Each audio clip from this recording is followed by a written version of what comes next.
नमस्कार श्रोताओं, आप सुन रहे हैं 91.2 एफएम बदलती शहर की धड़कन। हेलो हल्द्वानी से मुझे यानी रितमरा नैनवाल को। भारत का केंद्रीय बजट 2026 वित्त मंत्री निर्मला सीतारमण द्वारा प्रस्तुत कर दिया गया है। यह बजट न केवल आम नागरिकों के लिए महत्वपूर्ण है, बल्कि यूपीएससी और अन्य सरकारी परीक्षाओं के उम्मीदवारों के लिए भी अत्यंत उपयोगी है। बजट में प्रयुक्त स्कीम्स, वित्तीय शब्दावली और सरकारी नीतियां अक्सर परीक्षाओं के सवालों में पूछी जाती है। बजट दरअसल एक वार्षिक वित्तीय विवरण यानी कि एनुअल फाइनेंशियल स्टेटमेंट होता है, जिसे भारतीय संविधान के अनुच्छेद 112 के तहत राष्ट्रपति संसद के समक्ष प्रस्तुत करते हैं। संविधान में बजट शब्द का प्रयोग नहीं होता है, बल्कि इसे वार्षिक वित्तीय विवरण कहा जाता है। भारत सरकार का विकास दृष्टिकोण और बजट का उद्देश्य। सरकार का दीर्घकालिक लक्ष्य भारत को 2047 तक एक विकसित राष्ट्र बनाना है। इसके लिए सरकार ने दो महत्वपूर्ण कारकों महत्वाकांक्षा एम्बिशन और समावेशिता इंक्लूजन के बीच संतुलन बनाने की बात कही है। इस बजट में सरकार ने पब्लिक ओवर पॉपुलिज्म यानी लोक लुभावन नीतियों से ऊपर उठकर सतत विकास, मध्यम मुद्रास्फीति, वित्तीय अनुशासन और अर्थव्यवस्था की स्थिरता पर जोर दिया है। भारतीय रिजर्व बैंक के पूर्व गवर्नर ने इसे गोल्डी लॉक जोन कहा था, जहां इन चार तत्वों का संतुलन होता है। चार तत्व हैं सतत विकास, मध्यम मुद्रास्फीति, वित्तीय अनुशासन और अर्थव्यवस्था की स्थिरता। अब हम बात करते हैं कि बजट की 6 स्तंभ की।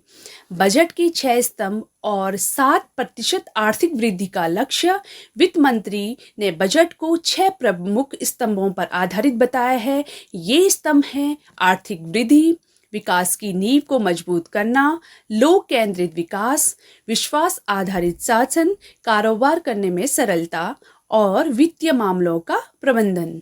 सरकार का यह लक्ष्य है कि आने वाले वर्षों में भारत की आर्थिक वृद्धि लगभग 7% बनी रहे और इस संदर्भ में इस बजट का मुख्य फोकस मैन्युफैक्चरिंग सेक्टर पर है, जिसे मैन्युफैक्चरिंग का बजट भी कहा जा सकता है।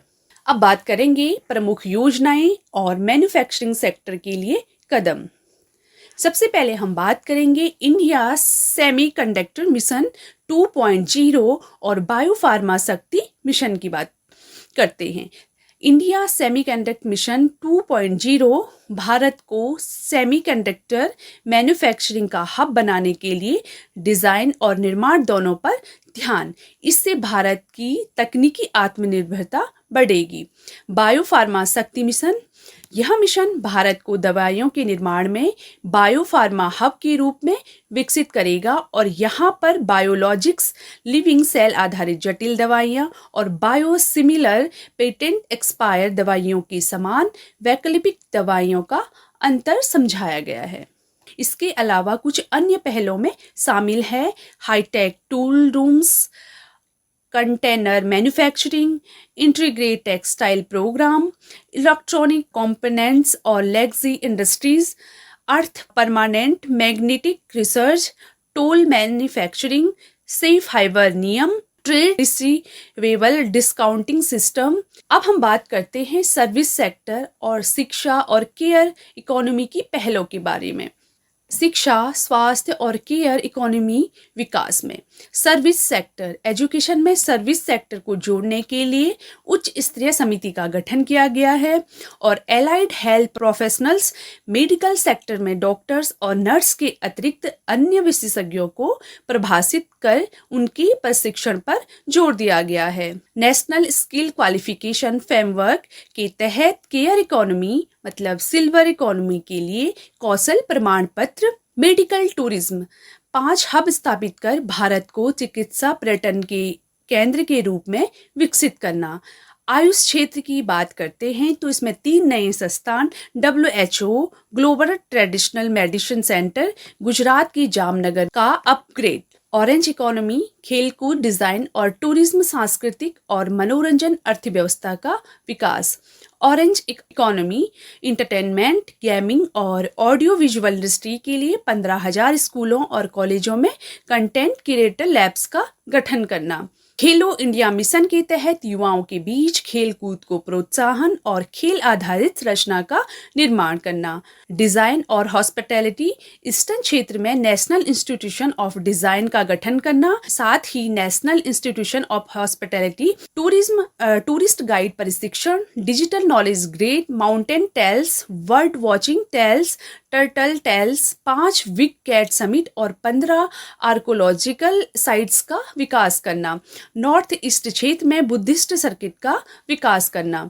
वित्तीय क्षेत्र में सुधार और टैक्स नीति, बैंकिंग, ब्रांड मार्केट और tax proposals, high powered committee on banking के क्षेत्र में सुधार हेतु गठित की गई है। सिक्योरिटी ट्रांजैक्शन टैक्स, नॉन डेप्ट इंस्ट्रूमेंट्स में सुधार, मिनिमम अल्टरनेट टैक्स और टीडीएस और टीसीएस में छूट, विशेष रूप से मोटर एक्सीडेंट क्लेम पर।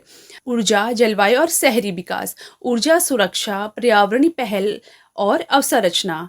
ऊर्जा सुरक्षा में जलवायु परिवर्तन के मद्देनजर रखते हुए कार्बन कैप्चर उपभोग योजना के लिए अतिरिक्त 200 रुपये करोड़, कस्टम ड्यूटी में राहत, सोलर पैनल, बैटरी और नाभिकीय ऊर्जा संयंत्र उपकरणों पर छूट। शहरी विकास में टीयर 2 और टीयर 3 शहरों पर फोकस, 7 नए high speed rail corridor, dedicated fly corridor, national waterways और शिप रिपेयर को बढ़ावा दिया गया है। शासकीय स्कीम राज्यों को टूरिज्म के लिए वित्तीय सहायता प्रदान करेगा। पूर्वीय स्कीम मतलब पूर्वोदय स्कीम, पूर्वी भारत में इंडस्ट्रियल कॉरिडोर का विकास करना। बजट का समग्र निष्कर्ष और अर्थव्यवस्था पर इसका क्या प्रभाव पड़ेगा, अब आगे हम जानेंगे। इस बजट को एक मैन्युफैक्चरिंग सेक्टर केंद्रित बजट कहा जा सकता है, जो शॉर्ट टर्म पॉपुलिस्ट नीतियों से दूर दीर्घकालीन विकास पर केंद्रित है।